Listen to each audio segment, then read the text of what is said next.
Hello everyone, আসসালামু আলাইকুম। সবাই কেমন আছেন? আশা রাখি সবাই ভালো আছেন। সকলের সুস্থতা কামনা করি। এই গরম তপ্ত দুপুরে হঠাৎ বেরিয়ে পড়লাম অজানা উদ্দেশ্যে। আমাদের জীবনে এমন অনেক সময় আসে যখন মনে হয় সব কিছু থেমে গেছে, স্বপ্নগুলো ভেঙে যাচ্ছে, আমরা পথ হারিয়ে ফেলছি।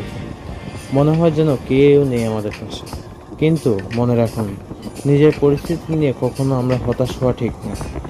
আল্লাহ চিরকাল কাউকে শূন্য রাখেন না। তিনি জানেন আপনি কতটা কষ্টে আছেন, কতটা চেষ্টা করছেন।